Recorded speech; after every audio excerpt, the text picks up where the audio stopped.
안녕하세요. 반갑습니다. 심산진로컨설팅의 심산 원장입니다. 오늘은 국민의힘 당대표 선거, 탄핵과 구속 여부, 차기 총선과 대선에 대해 예측해보는 시간을 갖도록 하겠습니다. 여러분도 잘 아시다시피 우크라이나와 러시아의 전쟁, 그리고 튀르키예와 시리아의 대규모 지진으로 인해서 수많은 소중한 인명피해가 기하급수적으로 늘고 있는 안타까운 상황입니다. 국내외적으로도 극심한 경기 침체와 집값 폭락이라든가 난방비와 물가 폭등, 그리고 당대표의 사법 리스크, 장관 탄핵, 또한 국민의힘 당대표 선거에서 펼쳐지고 있는 이전투구식 진흙탕 싸움으로 한마디로 설상가상, 내우외환이라고 하겠습니다. 여러분들 모두 어렵고 힘든 시기에 용기 잃지 마시고 힘내시기 바라겠습니다. 제가 나름대로 국민들의 관심사안에 대해서 지금까지 약 50가지 정도를 예측해서 45개 정도를 적중해서 90%의 적중률을 기록하고 있는데요. 이는 심산진로컨설팅 카페라든가 블로그의 심산 칼럼란이라든가 유튜브에서 확인할 수가 있습니다. 자, 화면을 보면서 제가 예측해서 적중했던 대표 사례에 대해서 간략하게 소개해드린 다음에 앞으로 펼쳐질 당대표, 탄핵과 구속, 총선과 대선에 대해서 예측해드리도록 하겠습니다. 자, 화면을 보시면 심산 멘토가 9군을 예측해서 적중을 했던 대표 사례 45개 중에서 16개. 자, 맨 아래 16번부터 최근의 1번까지 간략하게 소개해드리겠습니다. 자, 우선 박근혜 전 대통령과 이명박 전 대통령의 그 법정 구속 및 사면 복권을 예측해서 적중한 바가 있고요. 그 다음에 김경수 전 경남도지사의 대법원 유죄 판결로 법정 구속 및 석방을 예측해서 적중한 바가 있습니다.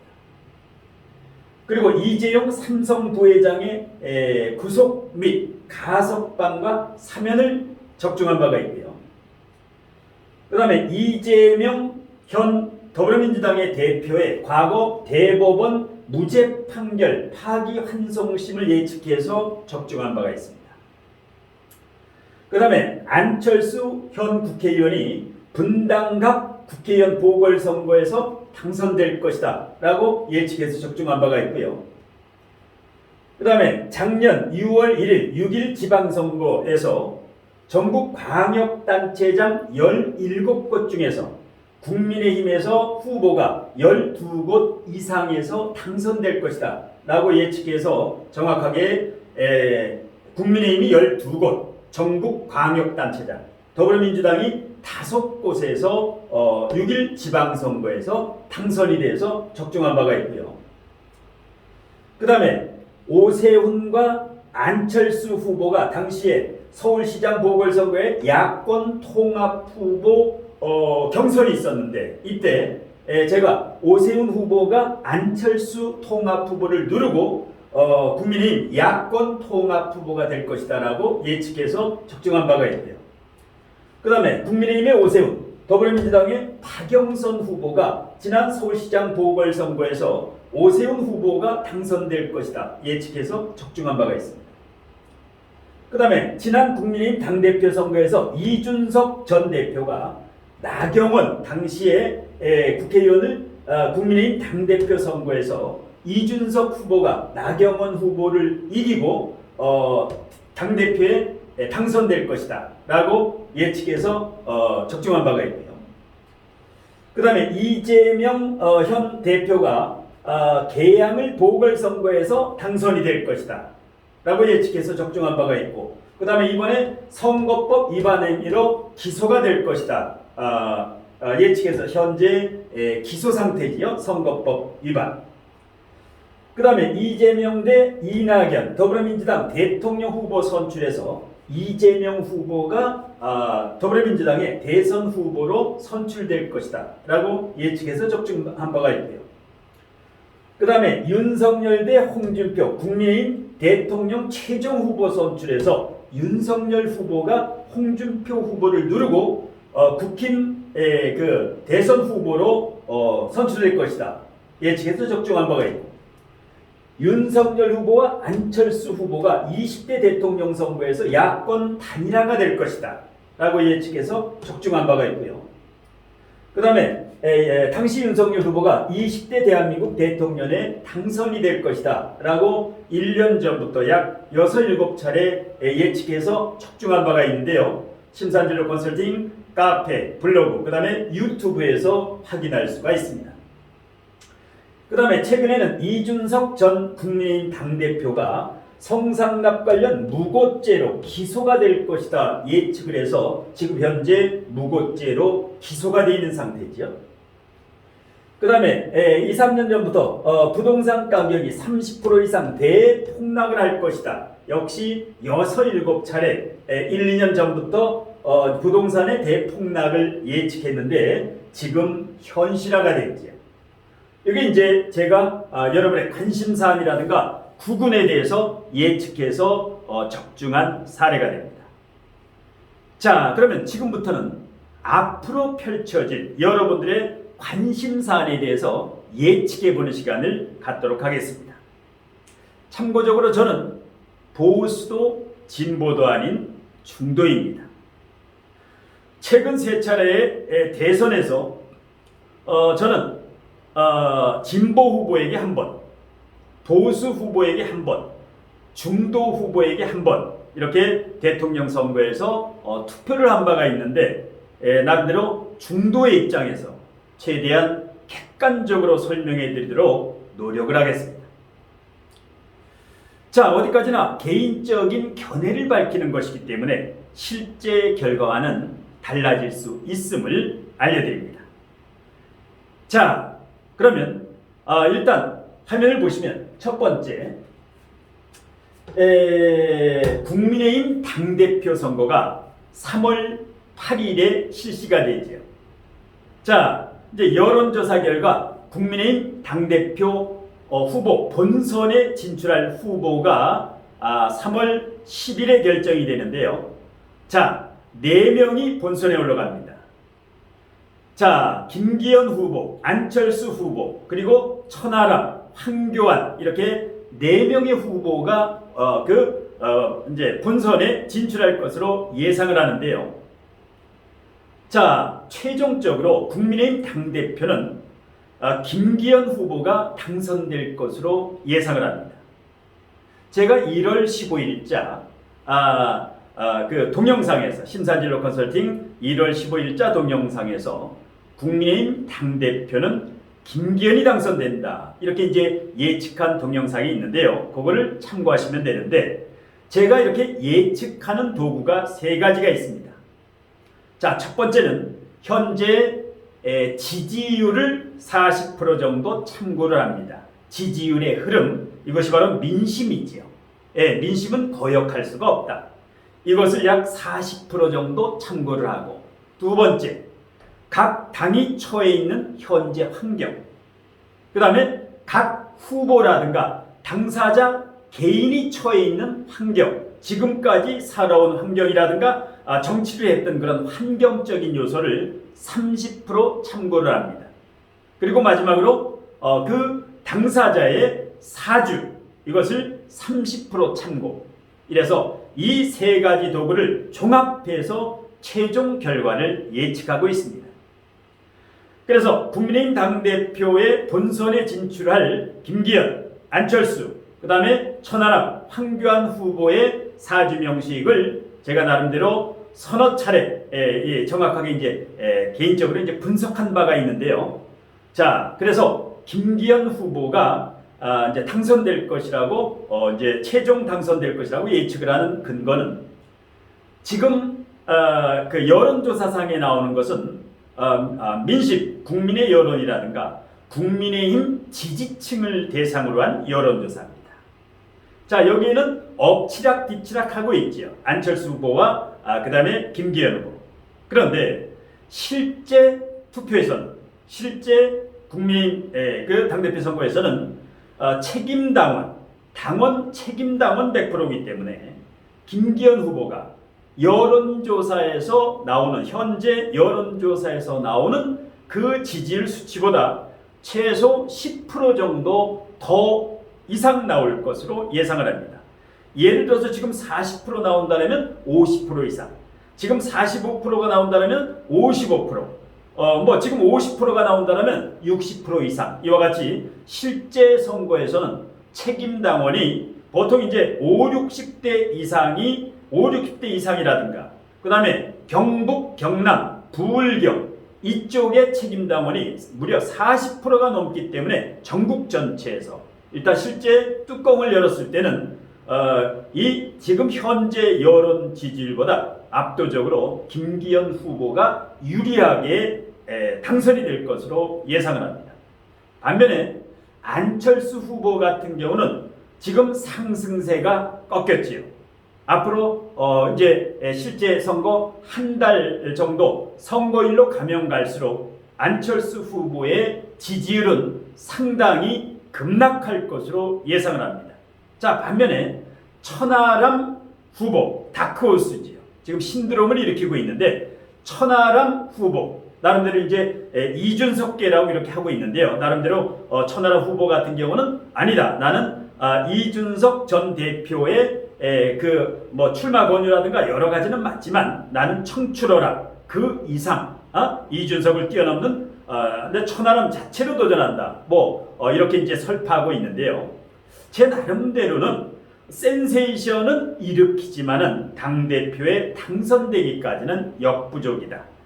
천하람 후보 같은 경우는 사주명식의 목화통명, 상강격의 목화통명, 아주 언변술이 능하지요. 그리고 비윤계라든가 여러 이런 이제 유승민계라든가 이준석계라든가 그 다음에 안철수 후보의 그 지지율을 상당 부분 천하람 후보가 가져갈 것으로 예상을 합니다.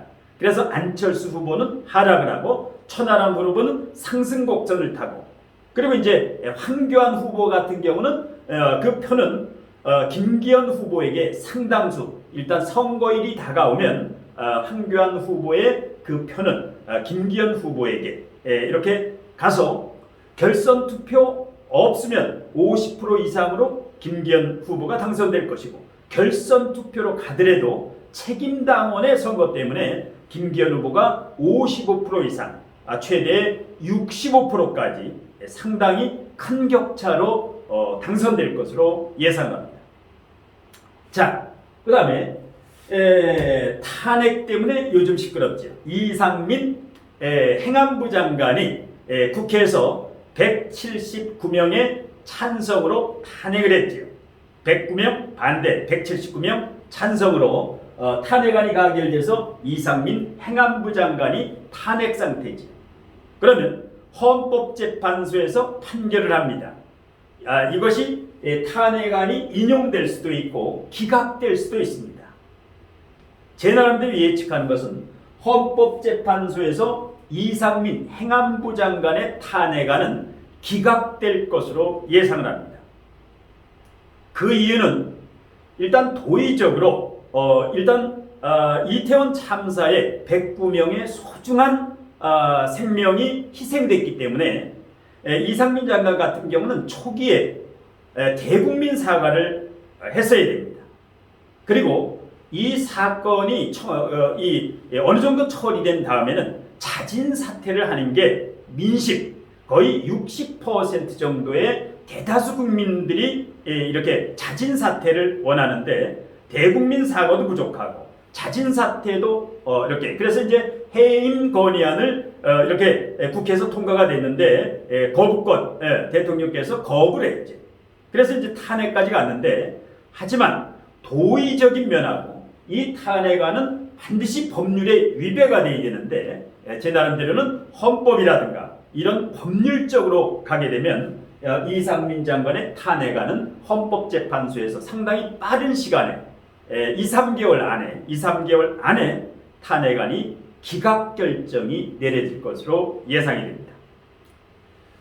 자, 그리고 이제 그 세간에 회자되고 있는 윤석열 대통령이 임기 내에 탄핵이 되겠느냐, 아니면 탄핵이 안 되겠느냐, 설왕설래 하는데, 제 나름대로는 여러 가지 그 상황을 종합해 봤을 때 윤석열 대통령은 임기 내에 탄핵되지 않을 것으로 예상을 합니다. 자, 그 다음에 사법 처리 구속 여부. 자, 지금 떠들썩한 사법 리스크. 자, 두 개가 있죠.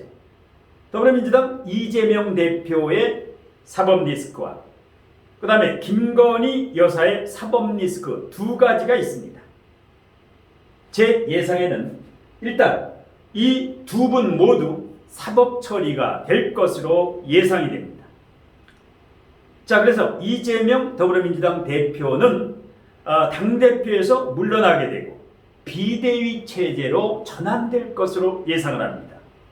그 시기는 올 하반기나 내년 전반기, 그러니까 2023년 하반기부터 내년 전반기, 이때 비대위 체제가 꾸려지고, 더불어민주당의 비대위 체제는 이낙연 전 대표라든가 김부겸 전 국무총리라든가 정청래 최고위원이라든가 이렇게 비대위 체제로 전환될 것으로 예상을 합니다.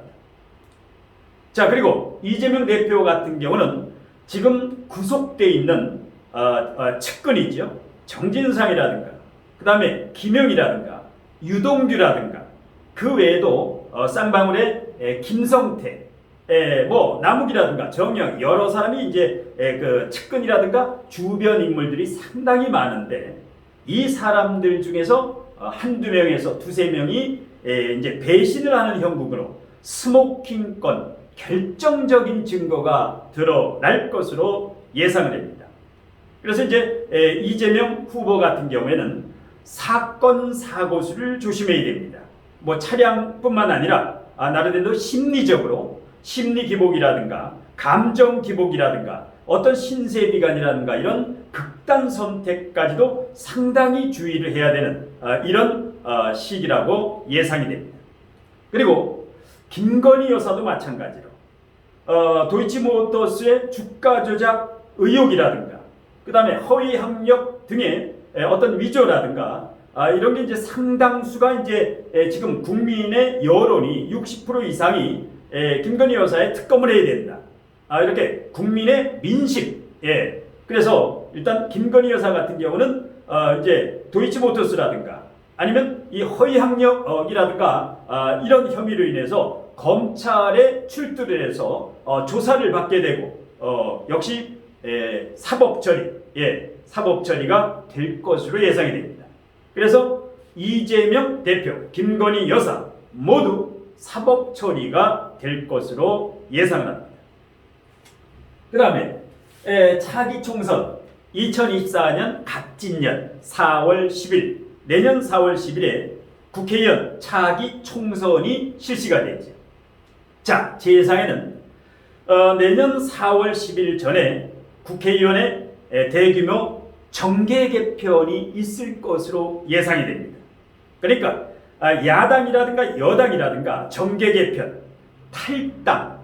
그래서 야당의 국회의원 중에서 10명에서 한 20명 정도, 이 정도가 탈당을 해서 일단 이렇게 여당으로 이렇게 입당을 하든가, 이 여당에서도 마찬가지로 탈당을 해서 보수신당을 만든다라든가 개혁신당을 만든다라든가 이렇게 어떤 정계 개편으로 한데 소용돌이가 칠 것으로 예상이 됩니다. 결론적으로 2024년 내년 국회의원 총선에서는 서울, 경기, 수도권에서 큰 변화가 있을 것으로 예상이 됩니다.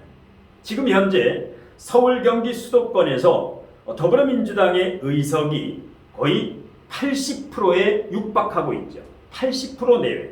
국민의힘은 20% 내외인데 8대2 정도의 의석 비율이 내년 총선에서는 상당히 근접해서 그러니까 국민의힘 여당이라든가 보수신당 이런 쪽에서 일단 수도권에서 상당히 선전을 해서 여당 플러스 보수신당이라든가 이런 쪽의 의석이 과반 의석을 확보할 것으로 예상을 하고 더불어민주당의 의석은 과반이 붕괴될 것으로 예상이 됩니다. 자, 그 다음에 마지막으로 2027년 정미년의 대선, 2027년 차기 대선이 실시가 되죠. 자, 결론적으로 정권이 유지될 확률이 51%, 정권이 교체될 확률이 49% 정도로 아주 박빙으로 보고 있는데요. 이 정확한 예측은 정권이 유지되겠느냐, 정권이 교체되겠느냐, 여기에 대한 그 당시 그때로 가서 27년에 각 당의 경선을 통해서 후보가 최종 결정이 되면 그때 다시 한번 정확하게 예측을 해드리겠습니다. 지금 나름대로는 51대 49, 49대 51로 박빙이다 이렇게 예상을 합니다. 참고적으로 여권에서는 현 서울시장인 오세훈 서울시장을 유력하고 일단 후보로 그 여권 후보로 최종 오세훈 서울시장이 유력하고 한동훈 법무부 장관은 차기 여권 대선 후보에서는 밀려날 것으로 예상을 합니다. 그리고 이제 복병으로 지금 정계에 발을 들여놓지 않고 있는 방송인 출신의 연예인이라든가 방송인 중에 신망받는 아주 신선한 이런 아주 황희정숙이라든가 이렇게 맑은 기운을 가지고 있는 깨끗한 인물, 아주 담대한 꿈을 가진 이런 맑은 기운의 이런 방송인 아니면 연예인 이 출신들이 이제 정계에 입문을 해서 입당을 해서 기존 정당에 입당을 하든가 새로운 당에 한다든가 그래서 이러한 새로운 분의 대선 차기 대선 당선 가능성도 있습니다. 그래서 지금은 너무 시기상조이기 때문에 누가 당선이 된다 이것은 예측한다라는 것은 위험한 것이고 그 당시 2027년에 대선 직전에 일단 대선 몇 개월 전에 각 당의 후보가 결정이 되면 그때 다시 한번 예측을 해드리도록 하겠습니다. 자, 서두에서 알려드린 바와 같이 저는 진보도 보수도 아닌 중도입니다. 최대한 객관적으로 설명해 드리도록 노력을 했습니다. 아무쪼록 2023년은 어렵고 힘든 한 해가 되겠지만 내년 2024년 갑진년부터는 대한민국 국군이 상승해서 발복할 것으로 예상을 합니다. 아무쪼록 어려운 시기에 용기 잃지 마시고 힘내시기 바라면서 심삼 멘토의 오늘 강의는 이것으로 모두 마치겠습니다. 고맙습니다.